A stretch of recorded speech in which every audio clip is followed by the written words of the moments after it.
Timothy Peter Dalton is a British actor of film and television.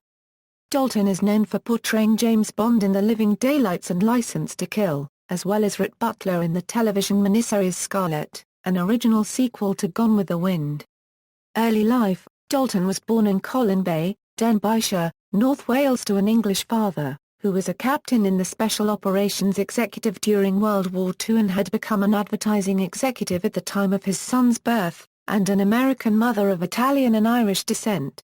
Before his 4th birthday, the family moved back to England to Belper in Derbyshire. While in Belper, he attended the Herbert Strutt Grammar School.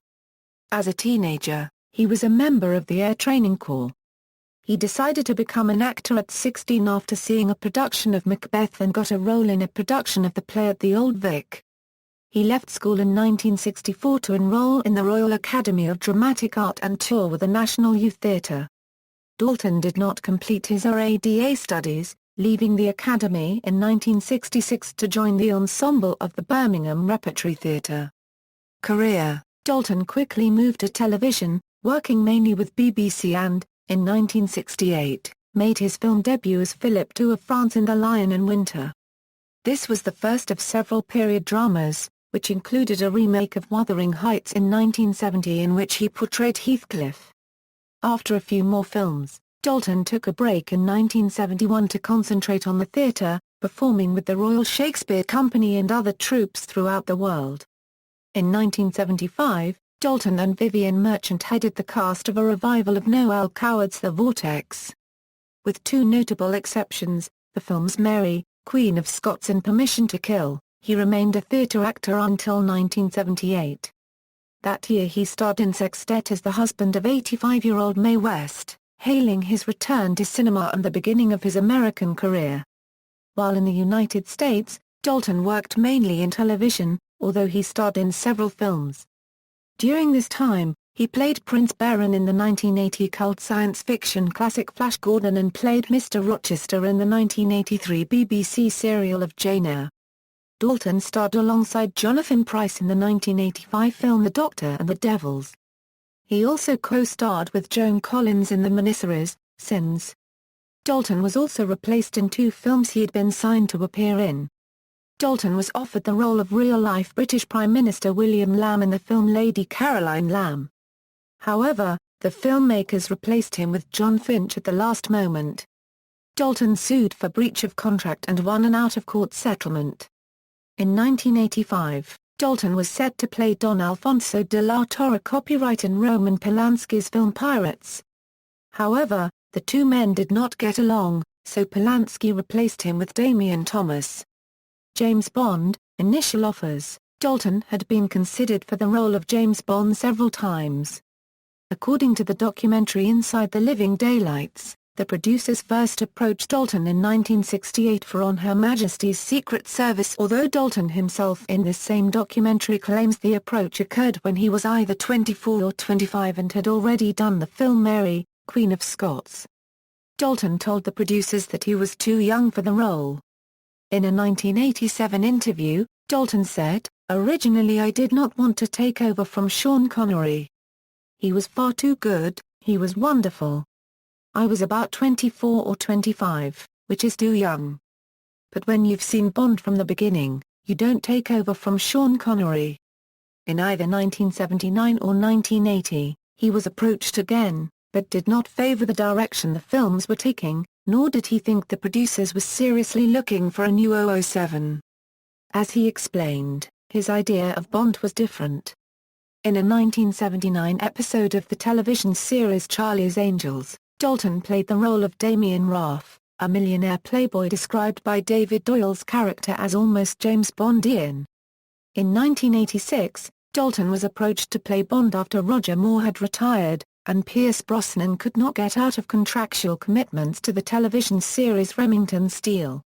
However, Dalton would soon begin filming Brenda's Star and could do The Living Daylights only if the Bond producers waited 6 weeks. Films: Dalton's first appearance as 007, The Living Daylights, was critically successful, and grossed more than the previous 2 Bond films with Moore, as well as contemporary box office rivals such as Die Hard and Lethal Weapon. However, his second film, License to Kill, although almost as successful as its predecessor in most markets, did not perform as well at the U.S. box office, in large part due to a lackluster marketing campaign, after the title of the film was abruptly changed from license revoked. The main factor for the lack of success in the U.S. was that it was released at the same time as the hugely successful Indiana Jones and the Last Crusade, Tim Burton's Batman, and Lethal Weapon 2, during the summer blockbuster season. In the United Kingdom, one of its critical markets, the film was also hampered by receiving a 15 certificate from the British Board of Film Classification, which severely affected its commercial success.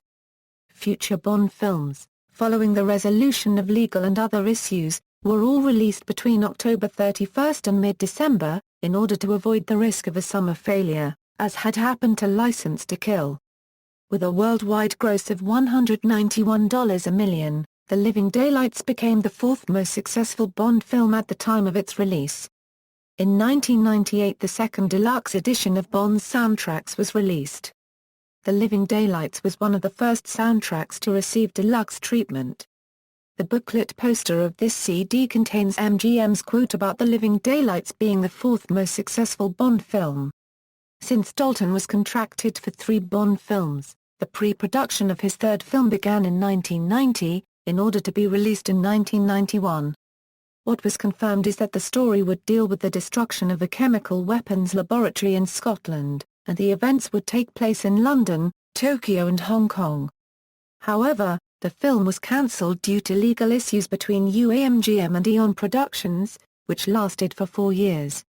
The legal battle ended in 1993, and Dalton was expected to return as James Bond in the next Bond film, which later became GoldenEye. Despite his contract having expired, negotiations with him to renew it took place. In an interview with the Daily Mail in August 1993, Dalton indicated that Michael France was writing the screenplay for the new film, and the production was to begin in January or February 1994. When the deadline was not met, Dalton surprised everyone on April 12, 1994 with the announcement that he would not return as James Bond. At this time, he was shooting the mini-series Scarlet. The announcement for the new Bond came 2 months later, with Pierce Brosnan playing the role. Dalton reflected in 2007, "I was supposed to make one more but it was cancelled because MGM and the film's producers got into a lawsuit which lasted for 5 years. After that, I didn't want to do it anymore." Dalton as Bond, unlike Moore, who had played Bond as more of a light-hearted playboy, Dalton's portrayal of Bond was darker and more serious. Dalton pushed for renewed emphasis on the gritty realism of Ian Fleming's novels instead of fantasy plots and humor. Dalton stated in a 1989 interview, "I think Roger was fine as Bond, but the films had become too much techno-pop and had lost track of their sense of story. I mean, every film seemed to have a villain who had to rule or destroy the world. If you want to believe in the fantasy on screen, then you have to believe in the characters and use them as a stepping stone to lead you into this fantasy world. That's a demand I made, and Albert Broccoli agreed with me."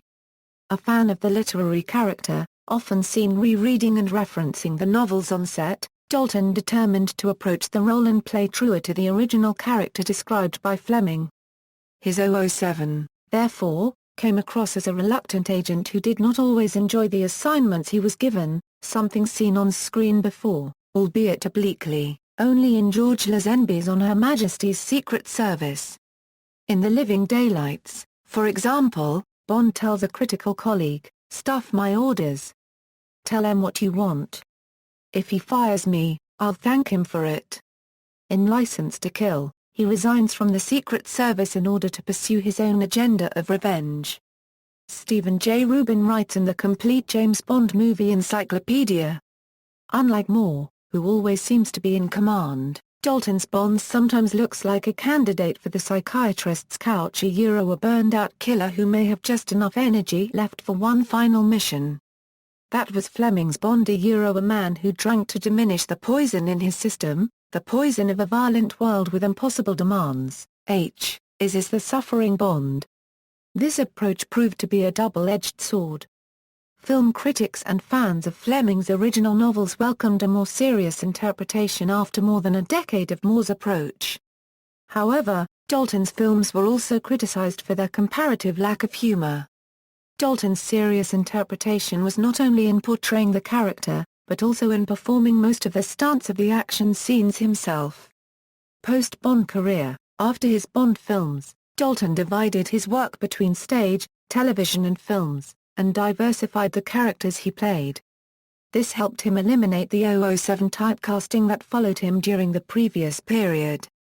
Dalton was nevertheless for a certain period considered to act in the Bond film GoldenEye. Instead, he played the villainous matinee idol cum Nazi spy Neville Sinclair in 1991's The Rocketeer, and Rhett Butler in Scarlet, the television miniseries sequel to Gone with the Wind. He also appeared as criminal informant Eddie Myers in the acclaimed 1992 British TV film Framed. During the second half of the 1990s he starred in several cable films, most notably the Irish Republican Army drama, The Informant, and the action thriller Made Men. In the 1999 TV film Cleopatra he played Julius Caesar. In 2003, he played a parody of James Bond named Damian Drake in the film Looney Tunes, Back in Action. At the end of that year and the beginning of 2004, he returned to theatre to play Lord Asriel in the stage version of his Dark Materials. In 2007, Dalton played Simon Skinner in the action-comedy film Hot Fuzz. Dalton returned once again to British television in a guest role for the Doctor Who 2009 10 two-part special The End of Time, playing Rassilon. He was first heard in the role narrating a preview clip shown at the 2009 Comic Convention. In 2010 and 2011, he starred in several episodes of the fourth season of the American spy comedy Chuck as Alexei Volkov. Dalton voiced the character Mr. Pricklepants in Toy Story 3, which was released on June 18, 2010. And again in Toy Story of Terror, which was broadcast on the American television network ABC on October 16, 2013. Personal life. Dalton was in a relationship with English actress Vanessa Redgrave between 1971 and 1986. He has one son, born 1997, by Russian musician Oksana Grigorieva. Dalton remains unmarried. Dalton is a Manchester City FC supporter, and is often seen at the City of Manchester Stadium to watch his team play. Filmography and other works. References, notes. Citations. Bibliography.